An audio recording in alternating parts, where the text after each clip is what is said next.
자신이 내게 부족함이 없으리로다. 그가 나를 푸른 풀밭에 누이시며 쉴만한 물가로 인도하시는도다.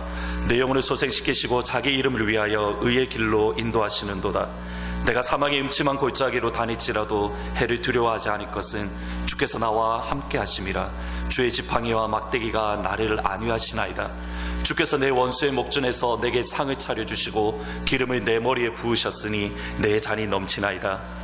내 평생에 선하심과 인자하심이 반드시 나를 따르리니 내가 여호와의 집에 영원히 살리로다. 저희들이 잘 아는 시편 23편 말씀입니다. 나름 서울말로 쓰려고 했는데 제가 표준어로 했는지를 잘 모르겠습니다. 한번 시편 23편, 저희들이 잘 아는 이 시편 23편을 사투리 버전으로 한번 다 같이 보시겠습니다. 동영상으로 시편 23편 사투리 버전을 한번 같이 보시겠습니다.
사실 이걸 제가 한번 해보려고 했는데 도저히 이분보다 제가 잘할 자신이 없어서 경상도 버전은 제가 해드릴 수 있습니다. 이 문디자스 이런 거는 제가 해드릴 수 있는데 아무래도 다른 버전들은 제가 좀 하기 힘들어서 이불로 이걸 동영상에 틀어드렸습니다. 요즘 뭐 제가 설교할 때 들어보시면 아시겠지만 이렇게 부끄럽지 않게 사투리를 서스름없이 쓰고는 하는데 제가 어렸을 때만 하더라도 사투리 쓰면 왠지 촌스러워 보였습니다. 왜 그런 마음을 품었는지 모르겠는데 그래서 좀 더 세련된 척을 하기 위해서 이불로 서울말씨를 쓰는 척 했습니다. 그러니까 어떻게 쓰면 되냐면 제가 어렸을 때는 무조건 이렇게 서울말은 끝만 올려주면 서울말인 줄 알았습니다. 그래서 뭐 내가 언제 막 이런 식으로 분명히 말투는 부산 말투인데 괜히 이렇게 서울 말투를 썼던 그런 적이 있었습니다. 요즘 들어서 또 저희 전도사님이 이상하게 저한테 경상도 사투리를 배웠습니다. 내가 언제 그랬노? 와그락하노? 저하고 요즘 이 대화를 이렇게 하는데 제가 말도 안 되는 경상도 사투리를 쓰는데 제 목표는 저희 전도사님 영어를 부산 사투리화 하는 게 제 최종 목표입니다. 서울말이 되었든 아니면 사투리가 되었든 아니면 경상도든 아니면 전라도든 아니면 영어든 저와 여러분이 하고 있는 말 속에는 엄청난 능력이 들어가 있습니다. 여기에는 이유가 있습니다. 저와 여러분이 하는 말 속에 능력이 있는 이유가 있습니다. 민수기 14장 27절부터 28절 말씀을 보시면 이렇게 기록을 합니다. 나를 원망하는 이 악한 회중에게 내가 어느 때까지 참으랴. 이스라엘 자손이 나를 향하여 원망하는 바 그 원망하는 말을 내가 들었노라. 그들에게 이르기를 여호와의 말씀에 내 삶을 두고 맹세하노라. 너희 말이 내 귀에 들린 대로 내가 너희에게 행하리니. 너희 말이 내 귀에 들린 대로 내가 너희에게 행하리니.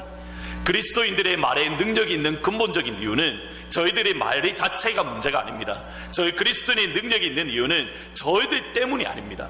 저희들의 말에 능력이 있는 근본적인 이유는 하나님께서 저와 여러분이 하고 있는 말 한마디 한마디를 듣고 계시기 때문입니다. 저희들이 간혹 오해하는 것이 있습니다. 하나님께서는 우리의 아픔의 소리, 우리의 고민에 대해서만 귀를 기울이시고 또는 우리가 원하는 것만 하나님께서 들으시고 응답해 주신다라고 생각을 합니다. 근데 방금 읽었던 민수기 말씀은 그 민수기 말씀에 의하면 우리가 아파하고 우리가 힘들어하고 우리가 고통스러울 때 부르짖는 기도뿐만 아니라 우리가 때로는 불신앙의 말, 우리가 때로는 불평의 말, 원망의 말도 때로는 하나님께서 들으시고 그대로 저와 여러분 가운데 행하실 때가 있더라는 겁니다. 하물며 때로는 하나님께서 우리의 불신앙과 불평의 말도 들으시는데 하물며 저희들이 하나님 앞에 나와 예수 그리스도의 이름으로 드리는 기도, 예수님의 이름으로 하는 축복, 예수님의 이름으로 하는 선포에는 얼마나 많은 관심을 가지고 계시고 그리고 그 기도와 축복에 얼마나 큰 응답을 저와 여러분에게 허락해 주시겠습니까? 창세기 1장은 천지 창조 기사가 나옵니다. 그런데 그 과정을 가만히 보시면 태양이나 빛이나 아니면 별이나 해와 달과 새, 물고기 이 모든 것들을 다 만드신 이후에 그 마지막 창조의 결론 그리고 그 클라이막스가 아담과 하와 창조에 놓여져 있습니다. 하나님께서 모든 것을 완벽하게 창조하신 이후에 아담을 창조하셨고 그리고 그 아담을 하나님께서 예배해 놓으신 에덴 동산으로 그들을 인도해 들이셨습니다. 저희들은 일반적으로 하나님께서 에덴 동산에서 아담을 창조하셨다라고 생각을 하지만 성경을 가만히 보시면 창세기 2장 8절을 보시면 여호와 하나님이 동방의 에덴 동산을 창설하시고 그 지으신 사람을 거기 두시니라. 다시 말하면 하나님께서 에덴 동산을 창조하시고 사람을 거기로 인도해 들이셨다라는 의미입니다. 에덴 동산은 하나님께서 아담과 하와를 위하여 특별히 창조하신 곳이 동산으로 하나님은 바로 그곳 에덴 동산에서 저와 여러분 그리고 아담과 하와를 그 에덴 동산으로 인도해 들이셨습니다. 기억하실 것은 하나님께서 아담과 하와를 에덴 동산으로 이끌어 주셨다라는 사실입니다. 그리고 인류 최초의 결혼식이 창세기 2장에 나오는데 그 결론이 아담과 그의 아내 두 사람이 벌거벗었으나 부끄러워하지 아니하니라. 사실 이 모습이 부부의 참된 모습입니다.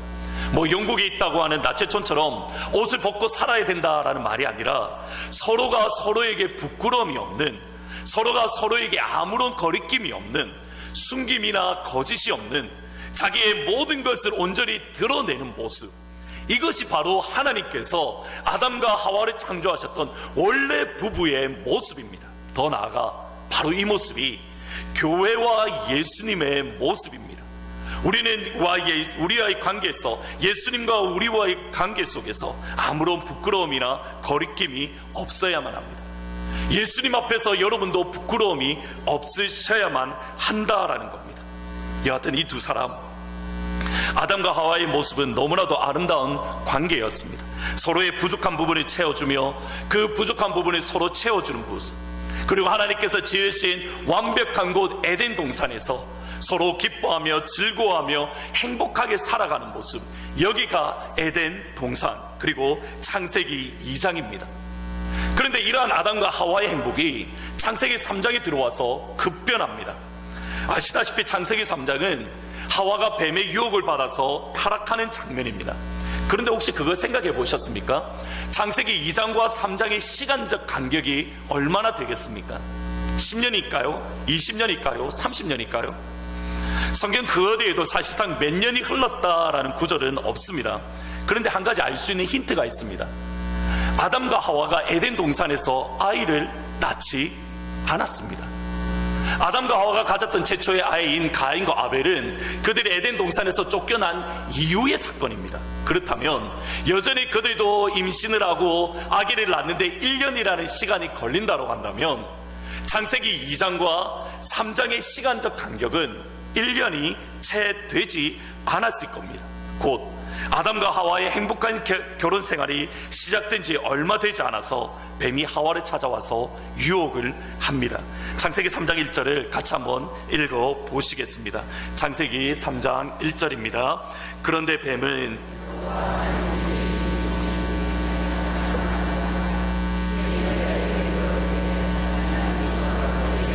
동산 열매를 먹지 말라 하시더냐. 아멘. 여기서 혹시 이상한 거 발견하지 않으십니까? 저희들의 이게 기독교, 그러니까 한국 기독교의 대단한 강점은 성경을 그대로 믿으십니다. 이거 정말 우리 교회만의, 한국 기독교만의 강점입니다. 그런데 때로는 너무 성경을 당연하게 믿으니까 그것이 당연하게 받아들인 것 때문에 때로는 방해되는 게 있습니다. 혹시 이 구절에서 뭔가 이상한 거 발견하지 않으십니까? 뭔가 좀 이상하지 않으십니까? 이겁니다.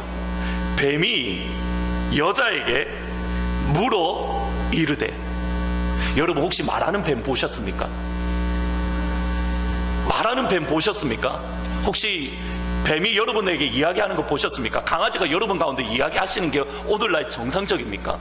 비정상적입니다. 그런데 저희들의 에덴 동산에 이게 당연한 것으로 받아들입니다. 아닙니다. 지금 오늘날의 이 시대와 에덴 동산의 시대는 똑같습니다. 자연 세계에서 아무런 변화 없습니다. 뱀은 그때도 뱀이고 오늘날에도 뱀입니다. 뱀이 사람에게 이야기하는 것이 오늘날의 비정상이라고 한다면 에덴 동산에서도 뱀이 여자에게 말하는 것은 비정상적인 일입니다. 다르게 말씀드리면 하나님의 법칙, 하나님께서 세우신 자연 법칙을 거스르는 일이 뱀이 여자에게 이야기하는 사건입니다. 뱀은 뱀끼리 이야기해야 됩니다. 강아지는 강아지끼리 이야기해야 됩니다. 사람은 뱀이 사람에게 말하는 순간 무언가 이상한 일이 벌어지고 있는 겁니다. 반면에 사람은 하나님의 형상으로 지음받았기에 하나님과 대화할 수 있는 사람이 존재가 유일하게 사람입니다. 하나님과 이야기할 수 있는 유일한 존재, 그러니까 사람이 이야기하고 대화할 수 있는 사람 이외의 존재는 하나님밖에 없다라는 의미입니다. 혹시 여러분 중에 강아지하고 나는 이야기할 수 있습니다 라는 분은 나중에 설교 마치고 저한테 오셔야 됩니다. 심각합니다. 문제가 있는 겁니다. 다시 말씀드립니다. 뱀이 사람에게 이야기하는 것은 무언가가 문제가 있습니다. 그러면 하와 입장에서는 뱀이 나에게 이야기를 하네? 하나님이 세우신 자연 법칙에 어긋난 일인데 긴장을 하고 거기에 대해서 물리치는 모습이 마땅한 바입니다. 그런데 뱀이 자기에게 이야기하는 모습이 신기하게 계속적으로 뱀과 이야기를 하고 있었습니다. 더군다나 뱀이 하와를 말로 설득하려는 모습은 하나님께서 아담과 하와를 창조하신 목적에 정면으로 위배되는 상황입니다. 창세기 1장 26절에 보시면 이렇게 기록되어져 있습니다. 하나님이 이르시되 우리의 형상을 따라 우리의 모양으로 우리가 사람을 만들고 그들로 바다의 물고기와 하늘의 새와 가축과 온 땅과 땅에 기는 모든 것을 다스리게 하자. 하나님께서 아담과 하와를 창조하신 근본적인 목적이 여기에 있습니다. 아담과 하와를 하나님의 형상으로 만드신 근본적인 목적이 여기에 있습니다. 그들로 하여금 바다의 물고기와 하늘의 새와 가축과 온 땅과 땅에 기는 모든 짐승들, 모든 것들을 다스리게 하자. 누구 대신에요? 하나님 대신에 이 땅을 다스리는 존재로 하나님께서는 아담과 하와를 처음부터 창조해 두셨습니다. 다시 말하면 하나님께서 아담과 하와를 에덴 동산에 두셨을 때에 그들이 단순히 한 사람으로 서는 것이 아니라 하나님 대신에 이 땅을 다스리는, 하나님 대신에 모든 만물을 다스리는 왕으로서 그들이 세우셨고 왕으로서 그들의 부르심을 받았다라는 사실입니다. 그런데 여기에는 조건이 있습니다. 아담과 하와가 자기들 마음대로 자기가 원하는 대로 통치하는 것이 아니라 하나님의 말씀과 하나님과의 관계 속에서, 하나님과의 대화 속에서 하나님의 방법으로 하나님께서 지으신 모든 만물을 다스리는 겁니다. 창세기 3장 8절을 보시면 같이 한번 읽어보실까요? 창세기 3장 8절입니다. 그들이 그날 바람이 불 때 동산에 거니시는 여호와 하나님의 소리를 듣고, 여기서 기억할 중요한 표현이 이겁니다. 동산에 거니시는 여호와 하나님. 마치 이 모습은 아담과 하와가 에덴 동산을 잘 다스리고 있는지 하나님께서 관찰하시는 모습입니다. 그렇다면 하나님께서는 단순히 이번 한 번만 에덴 동산을 거니셨겠습니까? 아닙니다. 그 이전에도 하나님은 하와와 아담과 함께 에덴 동산 여기저기를 거니시면서 그들과 함께 대화하시며 그들 가운데 이것은 이렇게 가꾸어야 된다, 이것은 이렇게 세워야 된다, 이것은 이렇게 관리해야 된다. 하나님께서 그들 가운데 말씀을 주시고, 하나님께서 그들 가운데 지혜를 주시고, 하나님께서 그들 가운데 명철을 허락해 주셨습니다. 이것이 에덴 동산입니다. 이것이 하나님께서 아담과 하와에게 기대하셨던 모습입니다. 곧 에덴 동산, 환희의 곳, 기쁨의 동산이 될 수 있는 유일한 이유는 에덴 동산이 아담과 하와가 먹고 살 걱정이 없어서 그곳이 에덴 동산이 아닙니다. 그곳이 아픔의 걱정, 병치레를 할 걱정이 없어서 그곳이 에덴 동산이 아닙니다. 그곳에는 죽음에 대한 걱정이 없어서 그곳이 에덴 동산이 아니라는 겁니다. 그곳이 에덴 동산이 근본적인 이유는 하나님과의 교제가 있고 하나님의 말씀이 하늘에서 이루어진 것처럼 이 땅 가운데 에덴 동산 가운데도 하나님의 말씀이 이루어지시기에, 하나님과의 만남이 있고 하나님과의 대화를 주고받는 곳이기에, 그리고 하나님이 주신 지혜와 말씀대로 살아가는 곳이기에 그곳이 에덴 동산입니다. 그런데 뱀과 이야기하고 대화하는 모든 순간, 뒷짐승 중에 가장 지혜롭다고 하는 뱀과 대화를 하는 순간, 하와는 모든 크레딧을 하나님의 말씀, 지금까지 그들이 배워왔던 아버지 하나님의 말씀, 아버지 하나님의 지혜가 아니라 뒷짐승, 가장 지혜로운 뒷짐승 뱀에게 모든 크레딧을 넘기고 말았습니다. 하나님이 지혜로 다스리는 것이 아니라 뱀의 지혜를 빌려서 다스리는 모습입니다. 이 모습은, 이 하와의 모습은 뱀을 다스리는, 모든 것을 다스리라라는 하나님께서 세우신 왕의 모습이 아니라 오히려 뱀에 의해서 지배를 받는 자, 뱀에 의해서 다스림을 받는 자, 뱀의 지혜를 빌릴 수밖에 없는 연약한 존재, 하나님께서 세우신 모습이 아니라 비참한 존재, 어리석은 존재로 완전히 전락해 버리고 말았습니다. 그렇다면 아담은 어떻습니까? 창세기 3장 6절 말씀을 보시면 이렇게 기록되어져 있습니다. 여자가 그 나무를 본즉 먹음직도 하고 보암직도 하고 지혜롭게 할 만큼 탐스럽기도 한 나무인지라. 그 다음에 잘 보십시오. 여자가 그 열매를 따먹고 자기와 함께 있는 남편에게도 주매 그도 먹은지라. 혹시 하와가 에덴 동산에서 뱀과 이야기를 하고 선악을 알게 하는 나무를 먹는 순간 과연 아담은 어디에 있었겠습니까? 저희들이 일반적으로 아담이 다른 곳에 있다가 이후에 하와가 타락한 이후에 왔다라고 생각을 합니다. 그러나 방금 읽은 자기와 함께 있는 남편이라는 말씀에 의하면 지금 아담은 하와가 뱀하고 이야기하는 그 순간부터 선악을 알게 하는 나무의 열매를 먹는 그 순간까지 아담은 하와 옆에서 붙어서 그 모습을 지켜보고 있었습니다. 아담은 처음부터 그 모든 상황을 다 알고 있었다라는 말입니다. 신학교 때 고약학 교수님이 정말 진지하게 창세기 3장 이 본문을 설명을 해주시다가 갑자기 이런 말씀을 하신 적이 있습니다. 만일 아담이 한국인이라면, 아담과 하와가 한국인이라면 아담과 하와는 결코 에덴 동산에서 선악을 알게 하는 나무를 따먹지 않았을 거다라고 이야기를 하십니다. 첫 번째 이유는 뱀이 하와에게 다가왔을 때 한국 사람은 그 뱀을 가만 놔뒀겠습니까? 잡아서 뱀탕 해먹어 버렸죠. 두 번째는 비록 하와가 속아서 넘어가서 뱀의 유혹을 받았다 하더라도 하와가 아담에게 선악을 알게 하는 나무를 주었을 때에 아담은 절대 안 먹었을 거라는 겁니다. 이유는 한국 남편 중에 아내 말 잘 듣는 남편 보신 적 있으십니까? 항상 거슬리고 반항하죠.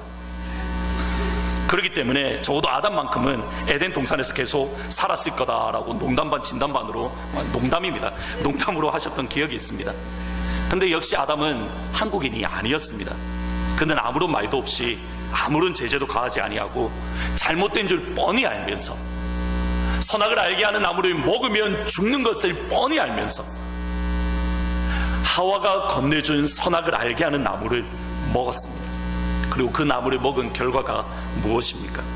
창세기 3장 17절과 19절에 보시면 아담에게 이르시되 내가 내 아내의 말을 듣고 내가 내게 먹지 말라 한 나무의 열매를 먹었은즉 땅은 너로 저주를 말미암아 저주를 받고 너는 내 평생에 수고하여야 그 소산을 먹으리라.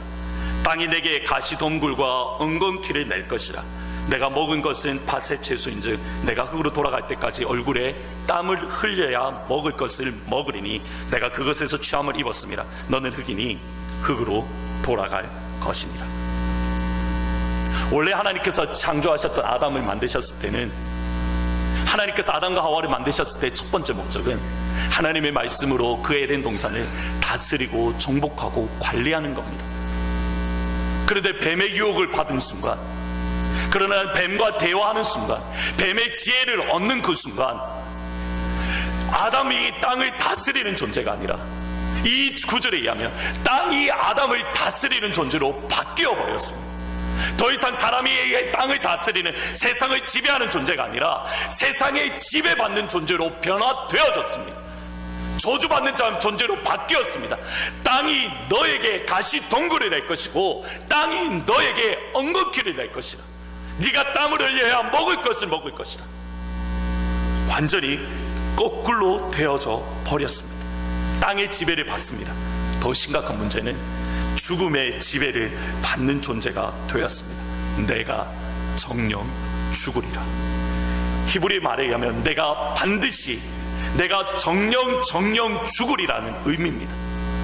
이 선언은 공중의 권세에 잡은 자에게 다스림을 받는, 죽음의 지배를 받는, 죄의 지배를 받는, 우리의 정욕과 우리의 욕심의 지배를 받는 초라한 인생, 연약한 인생이 되었음을 의미합니다. 에베소서 2장 2절 말씀에 의하면 그때 너희는 그 가운데 생하여 이 세상 풍조를 따르고 공중 권세 잡은 자를 따랐으니 곧 지금 불순종의 아들들 가운데 역사하는 영이라. 너희는 너희 아비 마귀에게서 났으니. 아담과 하와가 선악을 알게 하는 나무를 먹는 그 순간 하나님 그들에게 가지고 있는 왕권을 잃어버렸습니다.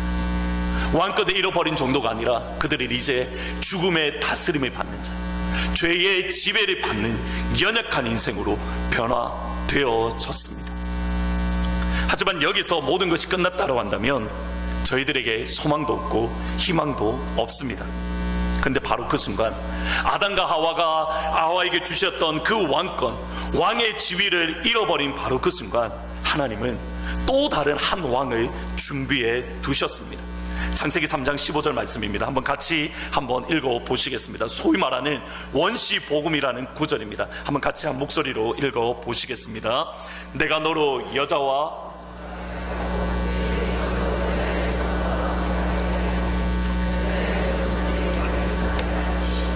너는 그의 발꿈치를 상하게 할 것이니라 하시고, 여자의 후손, 뱀의 머리를 상하게 할 바로 그 여자의 후손, 그 여자의 후손이 하나님께서 아담과 하와 대신에 세우신 새로운 왕입니다. 그리고 그 여자의 후손은 우리 주 예수 그리스도이십니다.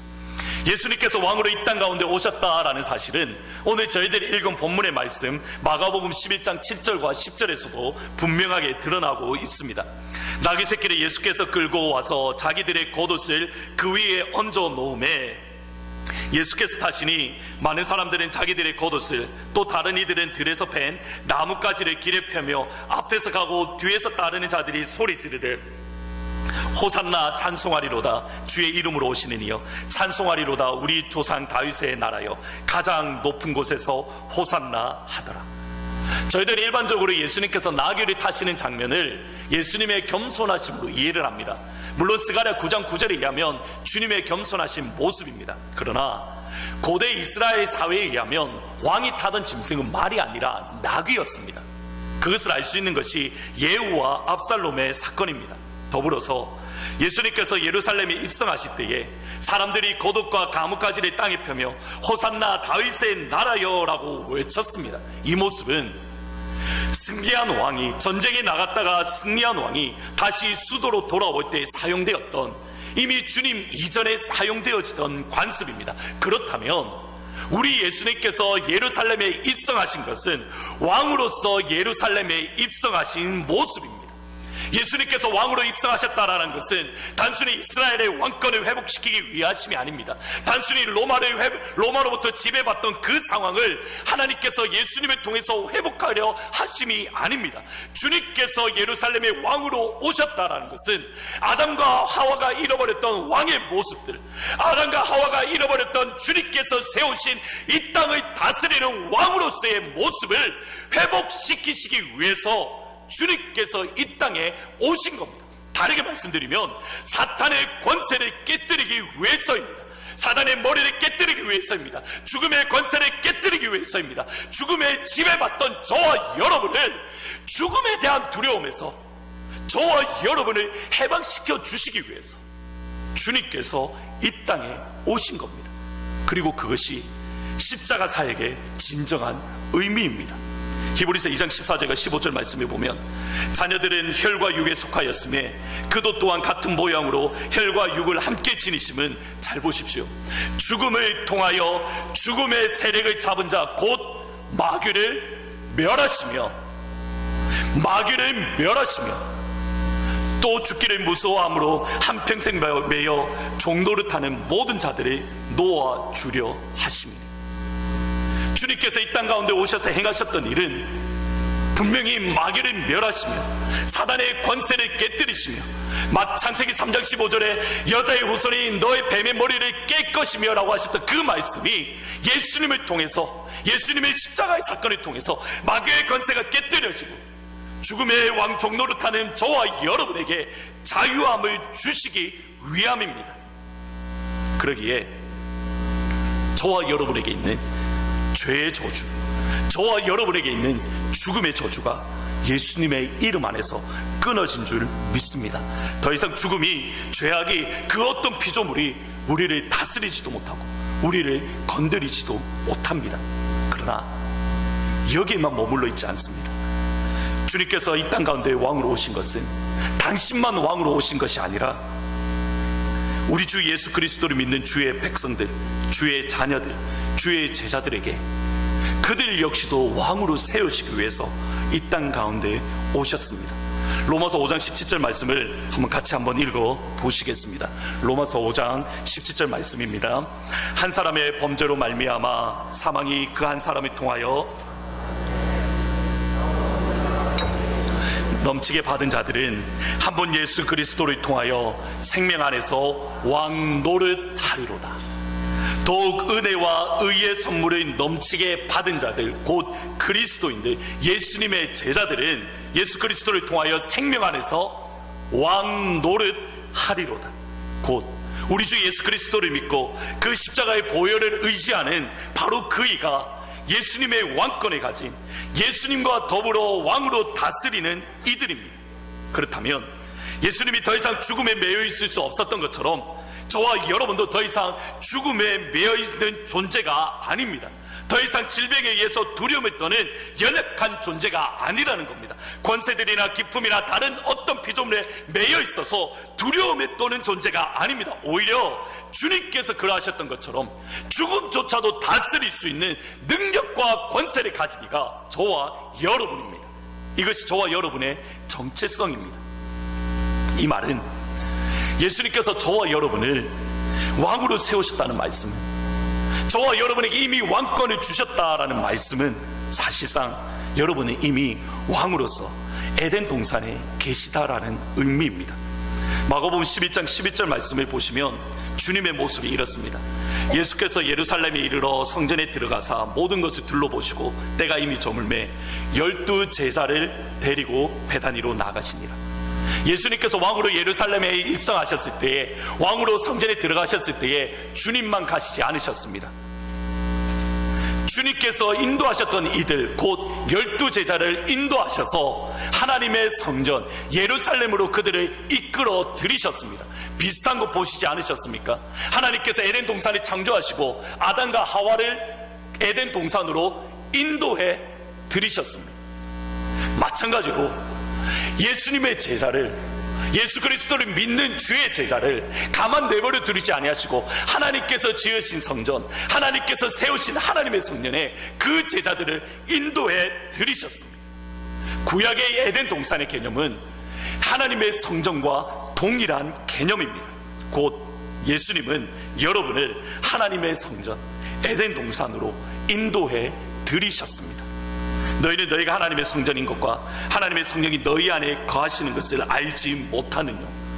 여러분이 하나님의 성전이라고 한다면 여러분이 가는 곳곳이 에덴 동산이라는 의미입니다. 여러분이 거하는 그 자리가 에덴 동산이라는 말입니다.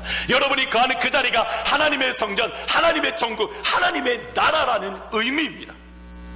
여러분은 하트포드 제2장로교회에 내가 선택해서 이곳에 왔다고 생각하십니까? 아닙니다. 하나님께서 여러분을 우리 하트포드 제2장로교회로 인도해 들이셨습니다. 그 말은 이 자리가 저와 여러분에게 있어서 다른 사람은 어떤지 모르겠습니다. 하나님께서 저와 여러분을 이 자리로 인도해 들이셨다면 이곳이 하나님께서 세우신 에덴 동산인 줄 믿습니다. 하나님께서 여러분의 가정을 세우셨다면, 여러분의 가정을 세우시고 여러분을 그곳으로 인도하셨다면 그 가정은 여러분에게 있어서 에덴 동산입니다. 여러분의 직장 역시 마찬가지입니다. 여러분이 거하는 곳곳이 예수님께서 여러분을 인도하여 들이신 에덴 동산이요 하나님의 성전입니다. 문제는 이겁니다. 과연 여러분의 가정이 에덴 동산이라고 자신 있게 말할 수 있는 분이 몇 분이나 되시겠습니까? 찬송가 중에 여러 찬송가 계속 부르지만은 제 가슴속에 제일 가슴에 와닿지 않는 찬송가가 뭐냐면 찬송가 559장입니다. 사철의 봄바람 불어있고 하나님 아버지 모셨으니 믿음의 반석도 든든하다. 우리 집 즐거운 동산이라. 고마워라 임마누엘. 예수만 섬기는 우리 집 고마워라 임마누엘. 복되고 즐거운 하루하루. 3절의 가사를 보시면 이렇습니다. 아침과 저녁에 수고하여 다같이 일하는 온 식구가 한 상에 둘러서 먹고 마셔. 여기가 우리의 낙원이라. 저희 집 행복합니다. 저희 켈리 전도사님하고 저 정말 행복하게 삽니다. 근데 저는 이 찬송가 부를 때마다 가슴에 찔림이 있습니다. 과연 우리 집이 에덴 동산일까? 저 역시 주저합니다. 과연 제가 살고 있는 그곳이 에덴 동산일까? 하나님의 성전일까? 말하기가 멈칫할 수밖에 없습니다. 하물며 혹이라도 우리 가정 가운데 병들어 있는 분들, 병으로 아파하시는 분들, 마음이 상해 있는 분들, 하루하루 사는 것 때문에 가슴 졸여하시는 분들, 그런 분들에게 어떻게 우리 집이 에덴 동산입니까? 라고, 그들 분들 가운데 그곳이 에덴 동산입니다 라고 어떻게 성경은 저와 여러분에게 말씀을 하고 있냐라는 겁니다. 무엇이 문제입니까? 예수님의 능력이 부족해서입니까? 예수님의 사역이 부족해서입니까? 아닙니다. 예수님은 분명히 다 이루었다라고 선언을 하십니다. 무엇입니까? 마가복음 11장 17절 말씀을 한번 주의해서 읽어보셔야만 합니다. 한번 마가복음 11장 17절 말씀을 다시 한번 읽어보시겠습니다. 이에 가르쳐 이르시되 기록된 바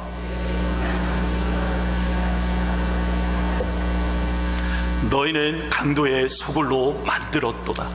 예수님께서는 하나님의 성전을 단 한마디로 요약하십니다. 예수님께서는 신약시대를 살아가는 에덴 동산을 단 한마디로 요약하십니다. 내 집은 내 에덴 동산은 만민이 기도하는 집이라. 신약시대를 살아가는 하나님의 에덴 동산은 어떤 곳인지 아십니까? 하나님 앞에 나와 기도하며 간구하는 그곳이 에덴 동산입니다. 여러분에게 주어진 가정 속에서 그 자리에서 하나님, 우리 가정이 이렇습니다. 우리의 아파하는 아이가 이렇습니다. 하나님, 나의 상황과 나의 형편을 아시지 않습니까? 하나님 앞에 나와 기도하는 그 시간이, 그 자리가 에덴 동산으로 변화될 줄 믿습니다.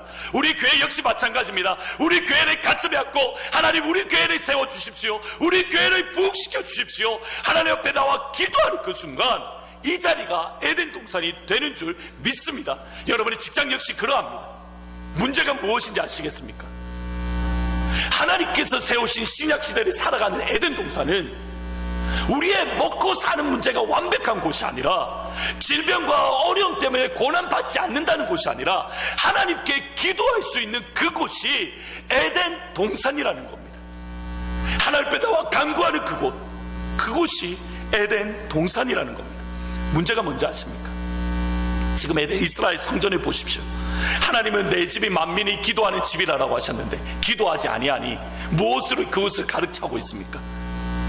기도하지 아니하니 에덴 동산이어야 될 하나님의 성전이 무엇으로 가득 차 있습니까?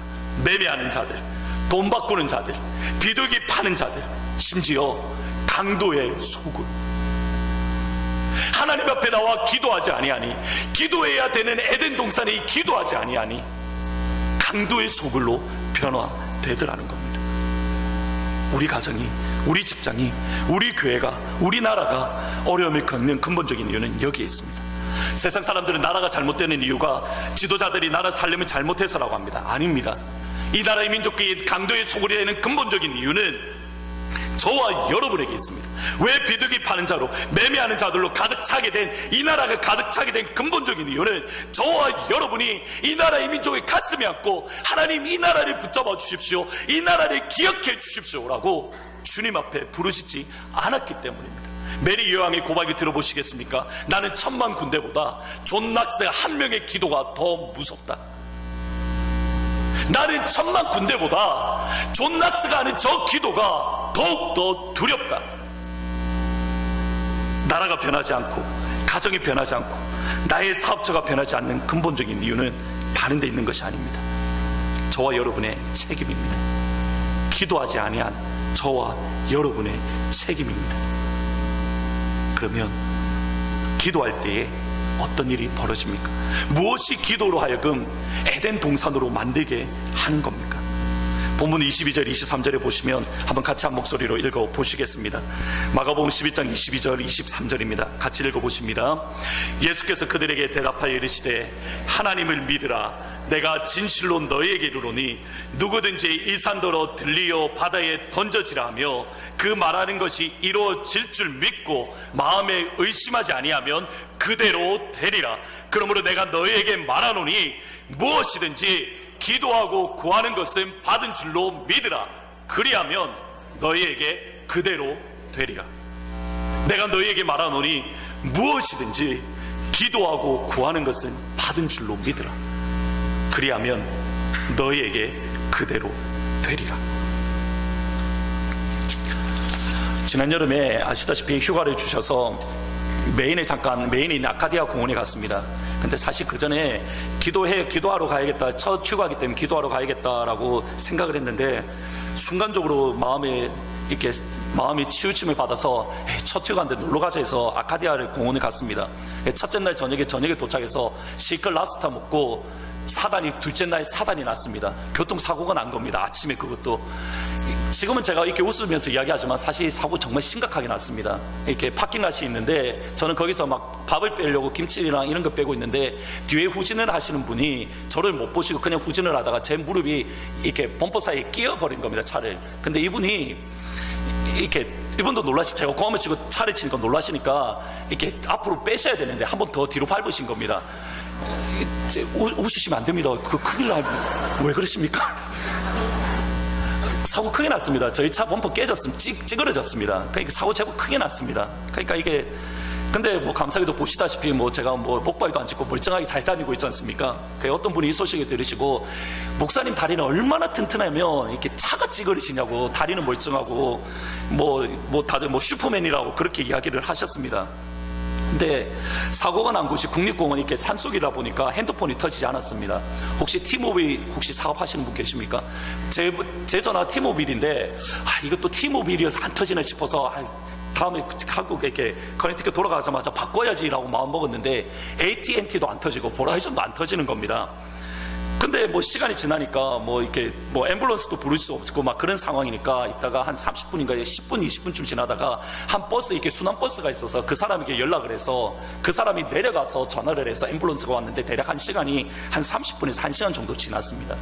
그제서 앰뷸런스 타고 ER에 들어갔는데 다리가 아픕니다. 이렇게 했는데 왜 안 아프겠습니까? 지금도 저 오늘도 무릎 꿇고 기도하면 지금도 통증이 있습니다. 그러니까 그때는 얼마나 아팠겠습니까? 막 아파서 괴로워하고 있는데 갑자기 저희 전도사님이 딱 오는 겁니다. 딱 와서 다리를 딱 붙잡고 기도를 하기 시작하는데 눈물 쇳방울이 똑똑똑 떨어지는 겁니다. 제 사고 났던 그 부위에. 사실 지금까지 저희 전도사님 한 번도 저를 위해서 기도 잘 안 했거든요.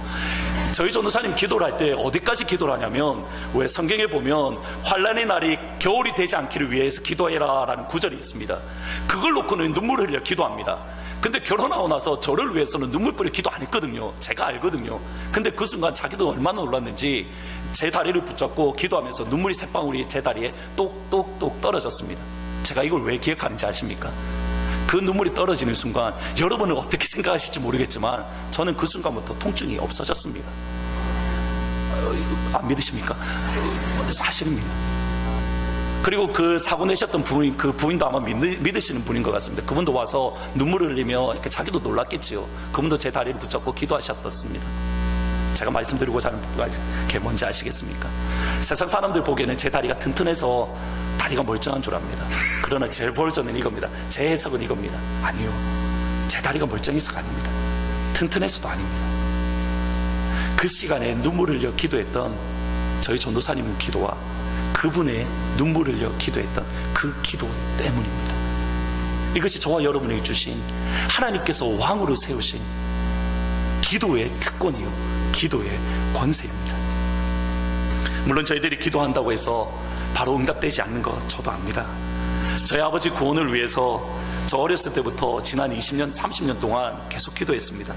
그런데 여전히 물론 이제는 그래 믿는다라고는 하시지만 아직까지 교회 잘 안 나가시는 모습을 보면 저도 마음이 아픕니다. 저희들이 태연 형제를 위해서 얼마나 기도했습니까? 얼마나 눈물을 흘려 기도했습니까? 그러나 하나님께서 저희들이 기도한 대로 이루어지지 않은 것 저도 압니다. 근데 중요한 것은 이겁니다. 저와 여러분이 하는 그 기도에 잔이 쌓이고 쌓이고 쌓이니 하나님께서 원하시는 믿음의 분량에까지 쌓이니 때가 되면 하나님께서 이루어 주시더라는 겁니다. 여러분의 기도 헛되지 않습니다. 여러분이 주님 앞에 나와 드리는 가정과 아이들을 위한 기도, 여러분이 주의 제단을 넣고 가슴이 흘려 아파하며 흘리는 기도, 여러분의 직장과 이 나라의 민족을 위하여 하나님 앞에 나와 드리는 기도 헛되지 않습니다. 하나님의 미랄이 되십시오. 여러분의 가정에 여러분이 미랄이 되십시오. 우리 교회에 여러분이 미랄이 되십시오. 이 나라의 민족 가운데 여러분의 하나님 미랄이 되십시오. 기도의 특권, 왕의 기도를 다시 찾으시는 귀한 은혜가 저와 여러분에게 있기를 진심으로 소원합니다. 다 같이 한번 오늘 집을 나서기 전 다 같이 찬양 드리시고 찬양 드리시겠습니다.